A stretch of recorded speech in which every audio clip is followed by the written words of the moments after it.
Assalamu alaikum viewers. Today we are going to start the Express Tribune opinion, namely a national pledge for a better future. एक national अहद की ज़रूरत है बेहतर future के लिए।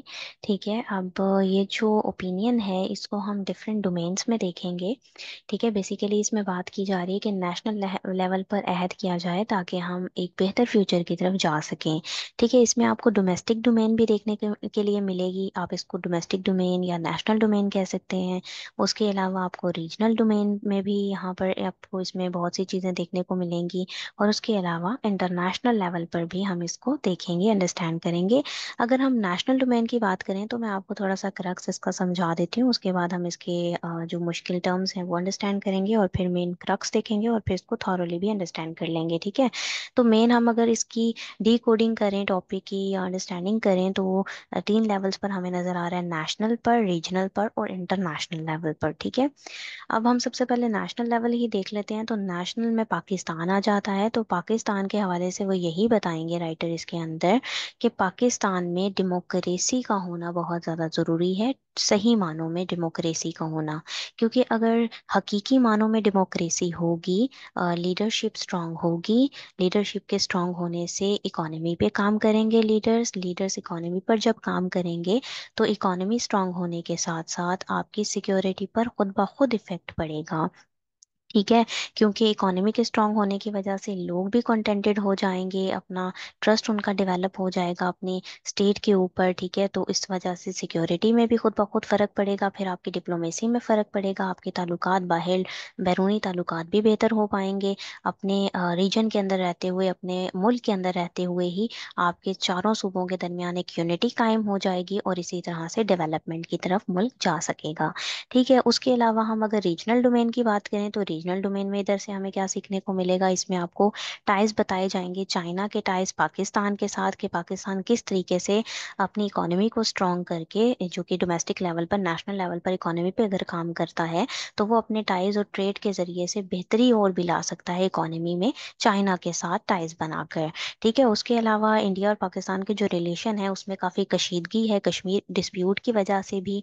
ठीक है, और लेकिन इन कशीदगी को ख़त्म करने की ज़रूरत है ताकि रीजनल पीस भी कायम हो सके। मज़ीद बरा आपको पाकिस्तान अफगानिस्तान के रिलेशनशिप भी इसमें देखने को मिलेंगे रीजनल लेवल पर ही, जिसकी वजह से जो है मुख्तलिफ हुकूमतों के आने जाने की वजह से, तालिबान की हुकूमत के आने की वजह से और टीटीपी के स्ट्रांग हो जाने की वजह से, उसकी पुष्पनाई होने की वजह से टेररिज्म को जो फ़रोग मिल रहा है, दहशतगर्दी को जो फ़रोग मिल रहा है, उसके क्या क्या इम्पेक्ट पड़ रहे हैं, उसको किस तरीके से हम ओवरकम कर सकते हैं और रीजनल पीस किस तरह से लेकर आ सकते हैं और मज़ीद किस तरीके से हम कनेक्टिविटी हब क्रिएट कर सकते हैं। ठीक है, ये रीजनल लेवल पर हमें देखने को मिलेगा। उसके अलावा अगर हम इंटरनेशनल लेवल पर इसको एनालाइज करें तो इंटरनेशनल डोमेन के अंदर हमें इसमें ईस्ट और वेस्ट वाली साइड से ही वही आपको एक कन्फ्रंटेशन देखने को मिलेगी, यूएस टाइज मिलेंगे आपको इंडिया के साथ, जो कि इंडिया के साथ साथ टाइज क्यों बनाए गए हैं, बेसिकली काउंटर करने के लिए चाइना को। लेकिन अगर इंडिया की पॉलिसी देखी जाए तो वो उसकी प्रो चाइना पॉलिसी भी है और एंटी चाइना पॉलिसी भी है, उसने दोनों तरह से इसको किया हुआ है। ठीक है, तो इंटरनेशनल डोमेन में हमें ये सब चीज़ें देखने को मिलेंगी, ईस्टर्न और वेस्टर्न ब्लॉक की जो है वो कन्फ्रंटेशन देखने को मिल सकती है। तो तीनों लेवल्स पर आप इसको अंडरस्टैंड कर सकते हैं, मगर हम इसको स्टार्ट करने से पहले इसमें मौजूद अब कुछ डिफिकल्ट टर्म्स हैं उसको अंडरस्टैंड करते हैं, फिर तो हमारे पास जो सबसे पहली टर्म आती है वो है फॉल्टरिंग की। फॉल्टरिंग का मतलब हेजिटेट करना, हिचकिचाना या हिचकोले खाना, वेवर करना। ठीक है, उस इसके मानों में आता है। उसके बाद एडहेयर, एडहेयर का मतलब किसी भी चीज़ को मान लेना, स्टिक कर लेना, उस जगह पर जम जाना। डिग्रेशन आता है, डिग्रेशन से मुराद है डिपार्चर कर जाना, यानी जो मेन टॉपिक पे आप चल रहे हैं उससे कहीं दूर निकल जाना, मेन मेन थीम से दूर निकल जाना। उसके बाद फैंटेसी है, फैंटेसी से मुराद इमेजिनेशन होती है, इमेजिनेशन में ख्याली दुनिया में चले जाना या ख्याली सोच सोचना। ठीक है, उसके बाद अंडररेट है, अंडररेट का मतलब अंडर एस्टिमेट करना होता है। उसके बाद हर्डल्स आती हैं, हर्डल्स से मुराद जो है रुकावटें होती हैं, बैरियर्स, ऑब्स्टेकल्स। ठीक है, कलेक्टिव है, कलेक्टिव से मुराद जिनमें तमाम मेंबर्स ऑफ द ग्रुप इकट्ठे मिलकर काम करते हैं। इथोस आ जाता है, इथोस अखलाकियात को कहते हैं। गैलोपिंग इन्फ्लेशन से मुराद, इन्फ्लेशन तो महंगाई होती है और गैलप का मतलब बढ़ते जाना, तेजी के साथ अनकंट्रोलेबल इंक्रीज आना ना, जब महंगाई में कंट्रोल ना होने वाला इजाफा हो तो उसको गैलोपिंग इन्फ्लेशन रिसेशन कहते हैं। उसके बाद स्टैग्नेशन है, स्टैग्नेशन का मतलब जमूद तारी हो जाना यानी तरक्की का रुक जाना। डिपेंडेंसी आती है, डिपेंडेंसी से मुराद आप किसी पे भी सपोर्ट ले रहे हो किसी से और उसके ऊपर डिपेंड हो, ठीक है। उसके बाद डिसफंक्शन आता है, डिसफंक्शनल से मुराद होती है कि ऑपरेट ना करना, फंक्शन का रुक जाना, खराब हो जाना, एबनॉर्मल हरकत फंक्शन करना, ठीक है। उसके बाद कंफर्मिटी है, कंफर्मिटी से मुराद होती है कि स्टैंडर्ड चीज़ के ऊपर कंप्लाई करना, यानी जो स्टैंडर्ड रूल्स हैं उसको मानते हुए चलना, उसके अकॉर्डिंग चलना, ठीक है। उसके बाद डिफ्यूज आता है, डिफ्यूज का मतलब फैलाव होता है, तकसीम करने को कहते हैं डिफ्यूज, ठीक है। उसके बाद अकाउंटेबिलिटी, अकाउंटेबिलिटी जवाबदेही को कहते हैं। कोहेसिव है, कोहेसिव से मुराद हम आहंगी से उनको कहा जाता है कोहेसिव, ठीक है, हम आहंगी का होना, एज अ होल चीज को देखना। उसके बाद एक्सा सेपरेटिंग आता है, एक्सा सेपरेटिंग से मुराद एक हाई पैमाने पर, एक बड़े पैमाने पर इरिटेशन का प्रोसेस जो होता है, जो फ्रस्ट्रेशन का बाइस बन रही हो चीज, उसको हम एक्सा सेपरेटिंग कहते हैं। उसके बाद कन्वर्जेंस है, कन्वर्जेंस से मुराद ये होती है कि एक पॉइंट पर दो तीन चीज़ों का आपस में मिल जाना, उसको हम कन्वर्जेंस कहते हैं, ठीक है। ऑक्यूपेशन आता है, ऑक्यूपेशन से मुराद एक एक्शन है या फिर हम स्टेट कह सकते हैं जो कि ऑक्यूपाइड हुई हुई है मिलिट्री फोर्सेस की वजह से, ठीक है, उस पर कंट्रोल है मिलिट्री फोर्सेस का। नॉर्मलाइजिंग रिलेशन से मुराद रिलेशनशिप को बेहतरी की तरफ लेकर आना, रिलेशंस को नॉर्मल कर देना। टोटल डिसरिगार्ड से मुराद कंप्लीट लैक ऑफ कंसिडरेशन, कोई अटेंशन है ही नहीं है, डिसरिगार्ड किया जा रहा है, इग्नोर किया जा रहा है चीज को। म्यूचुअली बेनिफिशियल से मुराद ये है कि दो अगर पार्टीज हैं तो दोनों को बराबर बराबर फायदा हो हासिल हो रहा है। सप्रेशन आ जाता है, सप्रेशन किसी को दबाने को कहते हैं, किसी को रोक देना, आगे ना बढ़ने देना, बैकवर्ड रखना। उसके बाद रैशनल आता है, रैशनल से मुराद एक सेट ऑफ रीजन होता है जिसके थ्रू आप एक रीजंस के थ्रू किसी भी बिलीफ को देखते हैं, कोई एक्शन परफॉर्म करते हैं। कन्फ्रंटेशन है, कन्फ्रंटेशन तसादुम को कहते हैं, कोई दुश्मनी है, तसादुम हो गया, अपोजिंग पार्टीज आपस में हैं, गुत्थम गुत्था हो गई हैं, तो उसे हम कन्फ्रंटेशन कहेंगे। एम्पेरेटिव से मुराद बहुत ही इंपॉर्टेंट या सबसे अहम पॉइंट को कहते हैं। ठीक है जी, ये तो हो गए इसके पॉइंट्स जो आपने अंडरस्टैंड कर लिए हैं। अब हम इसका जो है वो मेन क्रक्स अंडरस्टैंड करते हैं। ठीक है, तो मैंने आपको बताया कि तीन लेवल से हम अंडरस्टैंड करेंगे, डोमेस्टिक डोमेन में भी देखेंगे, रीजनल में भी और इंटरनेशनल में भी। तो हम सबसे पहले डोमेस्टिक में ही चल के देखते हैं। नेशनल लेवल पर आपको बता रहे हैं वो इम्पोर्टेंस किस तरह से है स्ट्रॉन्ग इंस्टीट्यूशंस की या डेमोक्रेटिक वैल्यूज़ की। तो डेमोक्रेटिक वैल्यूज़ की इस तरह से इम्पोर्टेंस है कि जब तक कॉन्स्टिट्यूशन वीक होगा तो तरक्की हो ही नहीं सकती। डेमोक्रेटिक वैल्यूज़ का होना बहुत ज़्यादा ज़रूरी है, ठीक है। और इन फेलियर से निमटने के लिए, जो कि अब नेशन देखती आई है पास्ट हिस्ट्रीज के अंदर भी, जिसकी उसको हैवी प्राइस पे करनी पड़ी है, उनके फेलियर जो होते आए हैं डेमोक्रेसी के फेलियर की वजह से ही जो है हमारी इकोनॉमी स्ट्रांग नहीं हो पाई है। इकोनॉमी स्ट्रांग नहीं हो पाई है तो जो सिक्योरिटी का प्रोसेस था वो भी हिट होता रहा है और उसी वजह से डेवलपमेंट भी रुक कर रह गई है।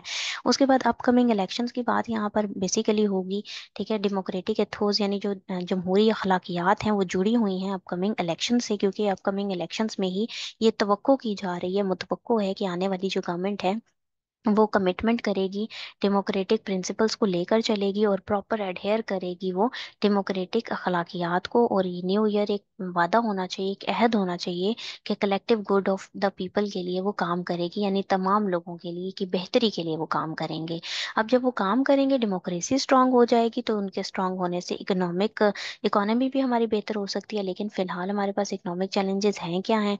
इकोनॉमिक चैलेंजेस तो बहुत सीरियस हैं, क्योंकि हम जो हैं इस वक्त रिलाई कर रहे हैं पूरा का पूरा आईएमएफ, वर्ल्ड बैंक और जो है मल्टीलेटरल हम देख सकते हैं, और बायलेटरल जो है वो डेट्स ले रहे हैं हम, ठीक है, हम कर्जे ले रहे हैं, उनके ऊपर पूरा डिपेंडेंट है हम। तो हमारी जो इकोनॉमी है वो स्टेगनेशन का शिकार है इस वक्त, जमूत उस पर ताड़ी है, किसी किस्म की कोई ग्रोथ नहीं हो रही है, डिपेंडेंसी है हमारी एक्सटर्नल फाइनेंशियल असिस्टेंस पर, ठीक है। तो ये हमें चैलेंजेस का सामना है, लेकिन अगर हम अपनी डेमोक्रेसी को बेहतर करते हैं तो इकोनॉमिक चैलेंजेस से निपटा जा सकता है, ठीक है। तो अब यहाँ पर वो जो सजेशन यहाँ पर देते हैं वो यही है कि national consensus and power sharing होनी चाहिए, यानी कि एक प्रॉपर इत्तफाक राय हो नेशनल लेवल पर। और पावर शेयरिंग ऐसी हो कि पावर शेयरिंग ऐसी ना हो कि आइन के खिलाफ जा रही हो पावर। पावर जो पॉलिटिक्स पाकिस्तान में इस वक्त चल रही है, हमें उसी का खात्मा करना है और एक प्रॉपर एक डेमोक्रेसी को लेकर आना है, ताकि वो हर्ट मजीद ना करे हमारी इकोनॉमी को भी, ठीक है। और नेशनल कॉन्सेंसस से ही ऐसा मुमकिन होगा कि हम डेमोक्रेटिक वैल्यूज के ऊपर बात करेंगे। इसी तरह से पॉलिटिकल स्टेबिलिटी भी आ सकती है और इकोनॉमी जो है वो भी ग्रोथ कर सकती है। ठीक है, उसके अलावा सिक्योरिटी चैलेंजेस या मिलिटेंसी की अगर बात की जाए तो ये भी एक दूसरे के साथ जुड़े हुए ही हैं। सिक्योरिटी चैलेंजेस से भी इस तरह निपटा जा सकता है जब हम इकोनॉमी को स्ट्रॉन्ग करेंगे, लेकिन अगर अभी के चैलेंजेस से बात करें, जैसे इकोनॉमी के चैलेंजेस देखें कि हम डिपेंडेंट हैं फॉरेन एड पर, तो इसी तरह से मिलिट्री के अंदर भी हम देख सकते हैं कि हमारी इकोनॉमी के ना बेहतर होने की वजह से जो है लोग कंटेंटेड नहीं रहे। और उसकी वजह से क्या है, डिफरेंट बलूचिस्तान, केपी के और ये जो फाटा के रीजन्स हैं, इन तमाम एरियाज के अंदर जो है वो बैरूनी ताकतें इनको कमजोर करने में लगी हुई हैं। लेकिन ज़रूरत इस अमर की ही है कि डेमोक्रेसी को स्ट्रॉन्ग किया जाए, फिर इकोनॉमी को स्ट्रॉन्ग किया जाए। इकोनॉमी को स्ट्रॉन्ग करने के बाद अपने पैरों पर जब इकोनॉमी और मुल्क खड़ा हो जाएगा ना, तो लोग जो है वो कंटेंटेड हो जाएंगे, उनका ट्रस्ट बिल्ड हो जाएगा स्टेट के ऊपर। ट्रस्ट बिल्ड होने के बाद इतनी पोटेंशियल आ जाएगी कि वो डिफेंस के लिहाज से भी, सिक्योरिटी के लिहाज से भी मुल्क अपना दिफा जो है बेहतर तरीके से कर सकेगा, और इस तरीके से डेवलपमेंट बहुत आसानी के साथ हो जाएगी। ठीक है, तो ये तो हो गया आपका रीजनल यानी डोमेस्टिक लेवल। ठीक है, उसके बाद नेक्स्ट हमारा जो लेवल आता है वो आपका रीजन का आ जाएगा, यानी कि पूरे आप एशिया की बात कर सकते हैं। तो उसमें आपको नजर आएंगे फॉरेन रिलेशंस। ठीक है, फॉरेन रिलेशन में आपके जो ताल्लुकात हैं, पाकिस्तान और इंडिया के ताल्लुकात सबसे पहले आते हैं। ठीक है, पाकिस्तान इंडिया के जो ताल्लुकात हैं उनमें भी काफ़ी कशीदगी रही है। यूएस और चाइना के ताल्लुकात की हम यहाँ पर बात करेंगे, इंडिया और जो है वो चाइना के ताल्लुकात की बात करेंगे। ठीक है, पाकिस्तान की जो फॉरेन रिलेशंस हैं जो डिस्कस किए गए हैं, पाकिस्तान की पार्टनरशिप जो रही है वो यूएस के साथ भी रही है और चाइना के साथ भी रही है। ठीक है, और दोनों के साथ ये चैलेंजेस ही हैं, पाकिस्तान को बैलेंस करना होगा इन तमाम चीज़ों को। ठीक है, और ज़रूरत इस अमर ही की है कि जो इंडिया और पाकिस्तान की जो कशीदगी है ना रिलेशनशिप के अंदर, कश्मीर डिस्प्यूट की वजह से बेसिकली, तो उनमें अब नेक्स्ट इलेक्शन के बाद जो है वो गवर्नमेंट से यही एक्सपेक्ट किया जा रहा है कि कुछ डायलॉग्स होंगे, कुछ नेगोशिएशंस होंगी, कुछ मुज़ाकरात किए जाएंगे, कुछ बायलैटरल रिलेशनशिप को जो है वो मजीद नॉर्मलाइजेशन की तरफ लेकर जाया जाएगा। इस तरह से पीस भी कायम होगा, डेवलपमेंट भी हो जाएगी। ठीक है, तो डिप्लोमेटिक अपॉर्चुनिटीज़ हैं पाकिस्तान के पास कि वो एक्सपेंड करे अपनी ट्रेड को, इकोनॉमिक रिलेशंस को भी एक्सपेंड करे यूएस के साथ भी, और वेस्ट के साथ भी, और साथ ही साथ जो है वो चाइना के साथ भी। दोनों को जो है वो बैलेंस करेगा तो पाकिस्तान की इकोनॉमी इस तरीके से बेहतर तरीके से चल पाएगी। ठीक है, उसके बाद लीडरशिप एंड रिस्पॉन्सिबल पॉलिसीज़ की बात की गई है। लीडरशिप एंड रिस्पॉन्सिबल पॉलिसीज होंगी तो तब ही जो है वो इकोनॉमी की डेवलपमेंट होगी। इकोनॉमी की डेवलपमेंट होगी तो तब ही आप प्रॉपर तरीके से आगे तमाम फील्ड्स के अंदर जो है वो तरक्की इस तरीके से कर सकेंगे। तो हमने ये अंडरस्टैंड कर लिया क्रक्स। अब हम इसको स्टार्ट कर लेते हैं कि अपॉर्चुनिटी है पाकिस्तान के पास जो है वो एक्सपेंड करने की, और डिपेंड करे वो अपने ट्रेड को, इकोनॉमिक रिलेशन को यूएस के साथ भी और साथ ही साथ चाइना के साथ टाइज भी बरकरार रखे। ठीक है, जो कंट्रीज़ की प्रोग्रेस तब ही होती है जब इंस्टीट्यूशन जो है वो डेमोक्रेसी पे काम करते हैं। ठीक है, तो यहाँ पर जो है वो कंफर्म होनी चाहिए डेमोक्रेटिक वैल्यूज़, और स्टे करें वो कॉन्स्टिट्यूशनल बाउंड्रीज के अंदर ही, कॉन्स्टिट्यूशनल बाउंड्रीज के अंदर काम करेंगी, इंटरेस्ट ऑफ द पीपल के लिए काम करेंगी, तो इस तरीके से ही वो बेहतरी की तरफ जा सकती हैं। तो ये बेसिक प्रिंसिपल है। ठीक है, जो लीडर्स को नोन होता है, इलेक्टोरेट को होता है अक्रॉस द वर्ल्ड, हम देख सकते हैं जिनमें जो है डेवलपिंग यानी तरक्की पजीर ममालिक शामिल हैं। ठीक है, ताहम अगर हम देखें जो पाकिस्तान की एग्जांपल लें और few other developing countries Asia के अंदर हैं, अफ्रीका में, लैटिन अमेरिका के अंदर, ठीक है, वो हिचकोले ही खा रहे हैं, फॉल्टरिंग है उनकी सिचुएशन, फेल रहे हैं वो एडहेयर करने में, फॉलो करने में, मानने में इस बेसिक प्रीमाइस को कि डेमोक्रेसी को स्ट्रॉन्ग करना है। ठीक है, जिसकी वजह से नेशन ने एक हैवी प्राइस जो है वो पे की है इस चीज़ के लिए। तो जिस तरह से कंट्री जो है वो लॉन्ग अवेटेड करती आई है नेशनल प्रोविंशियल इलेक्शंस की, जो कि फरवरी में अब नेक्स्ट ईयर होने जा रहे हैं, तो एडहेरेंस इसी चीज़ की चाहिए कि डेमोक्रेटिक अखलाकियात पर काम हो और एज प्लेज किया जाए, एक पूरा अहद हो, न्यू ईयर अहद हो। ठीक है, कि इन तमाम चीज़ों को देखा जाएगा और उनको प्रॉपर तरीके से इम्प्लीमेंट किया जाएगा। तो यहाँ पर राइटर ये कह रहे हैं कि ये सिर्फ और सिर्फ एक मेरी तरफ से या जो वेल विशर हैं कंट्री के, उनकी तरफ से एक फैंटेसी नहीं है जो कि सिटीजन से शुरू होकर लीडरशिप पर ख़त्म होती है, जो कि सिर्फ और सिर्फ ये एक्सपेक्ट कर रहे हैं कि एक चेंज आएगा, एक ट्रांसफॉर्मेशन आएगी जो तमाम ऑड्स हैं उनके अगेंस्ट में। बल्कि जो है ये मतलब इनको अंडररेट नहीं करना चाहिए। ये जो तमाम प्रॉब्लम्स है ना, जो तमाम हर्डल्स हैं, ये हमारी खुद की क्रिएट करना है, ये हमें मालूम है। तो ये इसमें कोई जो है वो मुश्किल काम नहीं है कि इसमें एक सर्टेनिटी है, एक यकीनी हम बात कर सकते हैं कि इन तमाम हर्डल्स को हमें खुद ही खत्म भी करना होगा। ठीक है, तो इसलिए ये एक फियरलेस परस्यूट है, इसको मोटिवेट करता है कलेक्टिव गुड के लिए, लोगों के लिए, जो इंश्योर करवाएगा एक बेहतर फ्यूचर को कंट्री के लिए। ठीक है, तो ये एक सिर्फ जस्ट एंड फेयर इलेक्शन होंगे जो कि स्ट्रेंथन करवाएंगे डेमोक्रेसी के जो इथोस हैं, अखलाकियात हैं। ठीक है, जिसकी लोग ख्वाहिश करते हैं, जो लोग डिजर्व करते हैं, उनके लिए ऐसे फेयर एंड जो जस्ट इलेक्शंस हैं वो होने चाहिए। ठीक है, कुछ जो हैं different serious financial and security related problems भी हैं जिसका कंट्री को सामना है। ठीक है, बढ़ती हुई महंगाई की शरह है जिसका सामना जो है वो मैसेस कर रहे हैं, बहुत से लोगों पर उसका बर्डन पड़ा हुआ है। और अगर हम इसकी शरह देखें मई 2023 की, तो 37.97% इसकी शरह बनती है, जिसने एक बड़े हिस्से को बेसिक नीड से भी महरूम कर दिया था। ठीक है, तो ये सीरियस कंसर्न है और कंट्री जो है वो इसकी वजह से वहाँ पे जो लोग हैं वो सफ़र किया उन्होंने बहुत ही बड़े एक्सटेंट में, हम देख सकते हैं। ठीक है, इस तरह की जो हाईली एडवर्स सर्कमस्टांसेस हैं, तो हमें वोट इस तरह की पार्टी को ही देना है, उन लीडर्स को ही देना है जो बेटर अंडरस्टैंडिंग रखती हों, कैपेबिलिटी रखती हों कि इकोनॉमी को वो किस तरीके से लिफ्ट कर सकती हैं, अप कर सकती हैं, और जो इस ये जो करंट स्टेगनेशन है, जमूत है या स्लो ग्रोथ है, इसको तोड़ सकती हैं। ठीक है, तो हमें कंटिन्यूअसली जो है वो डिपेंडेंट नहीं रहना आईएमएफ पर या फ्रेंडली कंट्रीज पर कि वो हमें सपोर्ट करें, हमारी मदद करें फाइनेंशियली। लेकिन ये हो सकता है कि ये फ्रिक्वेंटली नहीं हो सकता, बहुत जल्दी ऐसा नहीं हो सकता कि हम डिपेंडेंसी बिल्कुल ख़त्म कर दें। मगर ये फैंटेसी या डे ड्रीमिंग भी नहीं है, क्योंकि ट्रांसफॉर्मेशन जो प्रोवाइड कर सकता है एक लीडर जिसने परस्यू किया हो राइट पॉलिसीज, वो अर्नेस्टली लेकर चले, ट्रूली उन पर काम करे, तो ऐसा मुमकिन है। ठीक है, मजीद पर हम वो कह रहे हैं कि यहाँ पर ज़रूरत क्या है, सीरियस अटेम्प्ट की ज़रूरत है, करंट पॉलिटिकल लीडरशिप की ज़रूरत है जो नेशनल कंसेंसस करवाए और एडहेयर करे, फॉलो करे डेमोक्रेटिक नॉर्म्स को, जमहूरी इक़दार के ऊपर काम करे।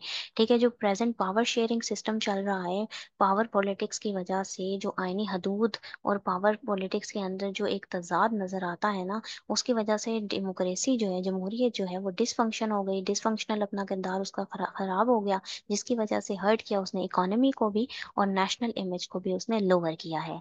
तो ये ऑब्जेक्टिव असेसमेंट है कि छानबीन की जाए, जांच पड़ताल की जाए, और हमें हिस्ट्री में ये तमाम चीज़ें विटनेस हैं, हमें नज़र आती हैं। ठीक है, जहाँ कहीं भी जो पावर होती है ना वो कन्फर्मिटी में होती है ना, अगर कॉन्स्टिट्यूशन के साथ, जहाँ आइन और पावर दोनों आपस में आमने सामने हो जाएं और अकाउंटेबिलिटी जो है वो उस तरीके से प्रॉपर ना हो रही हो, फेलियर का शिकार हो, पॉलिसीज उनकी इम्प्लीमेंटेशन मुश्किल हो, आइडेंटिफाई करना मुश्किल हो, प्रॉब्लम्स को एड्रेस करना मुश्किल हो। ठीक है, तो बहुत ही प्रॉब्लमेटिक सिचुएशन यहाँ पर होती है, इन सब चीज़ों को असेस करने की ज़रूरत है। जैसे कि जो सिविलियन गवर्नमेंट्स हैं, ठीक है, अगर वो सिविलियन गवर्नमेंट्स जो हैं वो आसानी के साथ तमाम रिस्पॉन्सिबिलिटी जो है डिफेंस एंड सिक्योरिटी की मिलिट्री को दे देती हैं, तो यहाँ पर राइटर कह रहे हैं, तो इस तरह से भी बहुत से सीरियस रेपरक्यूशंस निकल कर आते हैं, असरात सामने आते हैं। सिक्योरिटी एंड डिफेंस जो है वो कंट्री की, ठीक है, उसको व्यू किया जा सकता है एक ब्रॉडर कॉन्टेक्स्ट में। ठीक है, जब कंट्री की जो इकोनॉमी है वो सेल्फ सस्टेन होगी, जब अपने कदमों पर खड़ी होगी, तो पीपल जो है वो जनरली कंटेंटेड हो जाएंगे, ट्रस्ट उनका बिल्ड हो जाएगा उनकी कंट्री के ऊपर, उनकी स्टेट के ऊपर। और रिलेशन जो है नेबर्स के साथ और ग्लोबल पावर के हवाले से जो हम देख सकते हैं वो भी सेटिस्फेक्ट्री हो जाएंगे, नेबर के साथ रिलेशन भी बेहतर हो जाएगा, तो एक डेटरेंट के तौर पर काम करेगा और बूस्ट अप होगी नेशनल जो नेशन की डिफेंस पोटेंशियल है वो भी बेहतरी की तरफ जाएगी। इकोनॉमी जब वीक होती है तो कंट्री जो है वो इंटरनली भी हम आहंग नहीं होता है, और नेबर्स भी जो हैं वो एक्सप्लॉइट कर रहे होते हैं, मजीद चीज़ों को ख़राब कर रहे होते हैं। ठीक है, और प्रेशर डाल रहे होते हैं इकोनॉमी के अंदर ऊपर जो है। ठीक है, उसके बाद एक्सा सेपरेटिंग डिविसिव टेंडेंसीज यानी रुझानात का भी जो है वो रुझान और मज़ीद ज़्यादा तेज़ हो जाता है।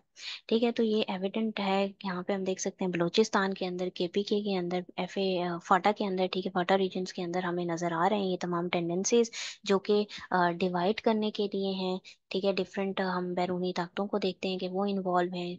उसके अलावा जो वरीसम एस्पेक्ट्स हैं, जो परेशान कुन मिलिटेंसीज हैं इन एरियाज के अंदर, जैसे टीटीपी का राइज हो जाना, और डिफरेंट जो मिलिटेंट ऑर्गेनाइजेशन है वो एक्सप्लॉइट कर रहे हैं, फ्रस्ट्रेशन को मजीद आगे बढ़ा भी रहे हैं। ठीक है, उसके अलावा जेनुअन वहाँ के लोगों की ग्रीवेंसेस हैं, शिकायत हैं स्टेट की हवाले से। ठीक है, तो जो इनकमिंग गवर्नमेंट है वो उनको एड्रेस करना चाहिए इन सिक्योरिटी इन चैलेंजेस से, सिक्योरिटी के ऊपर काम करे, इकोनॉमी पे, पॉलिटिकल डेवलपमेंट उनकी प्रायोरिटीज़ होनी चाहिए। ठीक है, अगर हम पास्ट में देखें तो ये क्लियर होता है कि जो सक्सेसिव गवर्नमेंट्स रही हैं, ठीक है, वो डील करती हैं सीरियस सिक्योरिटी इकोनॉमिक चैलेंजेस से उनको डील करना होता है बेसिकली। ठीक है। एंड जो हम देख सकते हैं फॉरेन रिलेशनशिप हैं वो भी इन फैक्टर से जो है वो इन्फ्लुएंस होते हैं। अगर हमारी इकोनॉमी बेहतर होगी तो बाहर के ताल्लुकात भी हमारे बेहतर होंगे। जैसे कि हम 1950 ऑनवर्ड देख सकते हैं कि यूएस जो था वो मेन डिफेंस सप्लायर रहा, प्रोवाइडर रहा पाकिस्तान की इकोनॉमिक असिस्टेंस में। ठीक है। उसके बाद 1965 के बाद देखें जो इंडिया की वॉर के बाद की बात है, तो चाइना भी पाकिस्तान का स्ट्रेटेजिक पार्टनर रहा है और सोर्स है, एक प्रॉपर डिफेंस इक्विपमेंट दे रहा है आज तक। ठीक है। और ये कंसिडरेबल है कि कन्वर्जेंस है, इकोनॉमी की स्ट्रेटेजिक इंटरेस्ट है दोनों कंट्रीज के दरमियान में। उसके अलावा ऑक्यूपेशन ऑफ कश्मीर की बात करें या ब्रूटल सप्रेशन जो की जा रही है इंडिया की तरफ से कश्मीरीज के ऊपर, ठीक है, तो वो पाकिस्तान को रोकती है, पाकिस्तानी गवर्नमेंट को, कि वो नॉर्मलाइज करे रिलेशनशिप इंडिया के साथ, क्योंकि कश्मीर डिस्प्यूट का प्रॉब्लम है। ठीक है। वो डिस्प्यूट है। और जब से मोदी की गवर्नमेंट आई है, जब मोदी पावर में आए हैं, तो प्रैक्टिकली ये तमाम चीजें बिल्कुल फ्रीज होकर रह गई हैं। ठीक है। तो ये पॉसिबल है कि नेशनल इलेक्शन जो होते हैं दोनों कंट्रीज के, तो डायलॉग हो सकता है, इनिशिएट हो, नए नए लेवल से शुरू हो, ट्रेड बहाल हो, ट्रैवल हो। ठीक है। इस तरीके से जो है वो दोनों के ताल्लुकात में थोड़ी सी बेहतरी आ सकती है, जो कि दोनों के इंटरेस्ट में है। ठीक है। दोनों को जिससे फायदा होगा।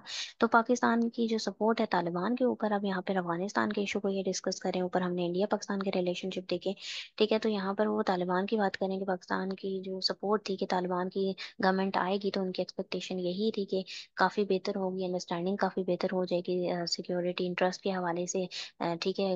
As compared to previous government जो कि हेड की गई थी प्रेसिडेंट अशरफ गनी और हामिद करजई की। लेकिन फिर भी इसके बावजूद, उससे कंपेयर करने के बावजूद, जो तालिबान की गवर्नमेंट थी वो पाकिस्तान के लिए डिसअपॉइंटिंग ही रही है। ठीक है। तो दर हकीकत जो टीटीपी है वो फॉर्मली एंट्रेंच हो चुका है अफगानिस्तान के अंदर, और उसको प्रॉपर पुष्पनाई हासिल है, सपोर्ट हासिल है तालिबान गवर्नमेंट की। और तालिबान जो है वो टोटल डिसरिगार्ड कर रहे हैं डेमोक्रेटिक नॉर्म्स का, जमहूरी अकदार का, क्लोज टाइज है उनके टीटीपी के साथ, और हार्श पॉलिसीज हैं वमेन के अगेंस्ट में। ठीक है। अपोज करते हैं वो इस रजीम को, ये एक इम्पेडिमेंट के तौर पर काम कर रही है, जो कि म्यूचुअली बेनिफिशियल रिलेशनशिप के रास्ते में एक आप कैसे रुकावटें हैं ये तमाम चीजें। ठीक है। एट प्रेजेंट हम देख सकते हैं इंडिया के हॉस्टाइल रिलेशन है पाकिस्तान के साथ, उसकी पार्टनरशिप है यूएस के साथ हम देख सकते हैं। और चाइना की इकोनॉमिक सुप्रीमेसी को देखते हुए उसने स्ट्रैटेजिक क्लाउड भी बनाया हुआ है, रैशनेल को इस्तेमाल करता है। ठीक है। और साथ ही साथ हम चाइना की जो उसके साथ ताल्लुकात भी इंडिया के देख सकते हैं, और पाकिस्तान ने भी ऑप्ट किया हुआ है, स्ट्रैटेजिकली अलाइन किया हुआ है चाइना के साथ। ठीक है। तो कंटिन्यू सप्रेशन भी हम देखते हैं, कश्मीरी एस्पायरेशन जो कश्मीरी की वहाँ पे ख्वाहिशात हैं, लेकिन उसकी सप्रेशन की जा रही है, दबाया जा रहा है इंडिया की बीजेपी गवर्नमेंट की वजह से, उसको फ्रीज किया हुआ है इन चीज़ों ने, रिलेशनशिप को पाकिस्तान के साथ जो हाइटन कर रहे हैं पॉसिबल मिलिट्री कन्फ्रंटेशन को, कि ऐसा तसादुम हो सकता है। तो ये बहुत ज़रूरी है कि इलेक्शन के बाद दोनों कंट्रीज में डायलॉग्स हों, तो इस तरीके से इनिशिएट होना चाहिए ताकि नॉर्मलाइजेशन की तरफ चीज़ें जाएं और बायलैटरल रिलेशनशिप थोड़े से बेहतर हो सकें। ठीक है। इंडिया जो है वो close economic and strategic ties उसके यूएस के साथ तो हैं, उसने पॉलिटिकल लिंकेजेस बनाए हुए हैं, स्ट्रॉन्ग इकोनॉमिक ट्रेड रिलेशन, लेकिन साथ ही साथ उसने चाइना के साथ भी बना रखे हैं। ठीक है। तो सिमिलर अप्रोच है जो कि इंडिया और पाकिस्तान में भी हमें नजर आती है, हो सकती है कि इस तरीके से इनके ताल्लुकात में बेहतरी आ सकती है। तो ये पाकिस्तान के लिए काफ़ी ज़्यादा एक अपॉर्चुनिटी के तौर पर है कि वो एक्सपेंड करे, डीपन करे अपनी तिजारत को, ट्रेड को, इकोनॉमिक रिलेशन को यूएस के साथ भी, और साथ ही साथ चाइना के साथ भी डेवलपमेंट पोटेंशियल की तरफ जाए। ठीक है। तो ये वायबल इकोनॉमिक एजेंडा है, इसे इफेक्टिव मेजर्स लेने चाहिए, इम्प्रूव करना चाहिए, इन चीज़ों से इम्प्रूव होगी, लोगों की कंडीशन भी बेहतर हो जाएगी, और हमें ज़रूरत है एक रिस्पॉन्सिबल लीडरशिप की, जो प्रॉपर तरीके से रिस्पॉन्सिबल हो, उनकी प्रायोरिटीज़ ये तमाम चीज़ें हों। ठीक है। इकोनॉमी हो, डिफेंस हो, हमारा सिक्योरिटी, डेवलपमेंट, ठीक है, ये तमाम चीज़ें उनकी प्रायोरिटी हो, उन प्रायोरिटीज दें वो इन पॉलिसीज को, और वैल्यू करें एसेट्स को लोगों के अंदर। ठीक है जी। तो आप इस ओपिनियन को जो है वो डिफरेंट डोमेन्स में टैकल कर सकते हैं। गवर्नेंस के पॉइंट ऑफ व्यू से आपके पास क्वेश्चन आता है, डेमोक्रेसी के पॉइंट ऑफ व्यू से क्वेश्चन आता है, इकोनॉमी पे आ जाता है क्वेश्चन।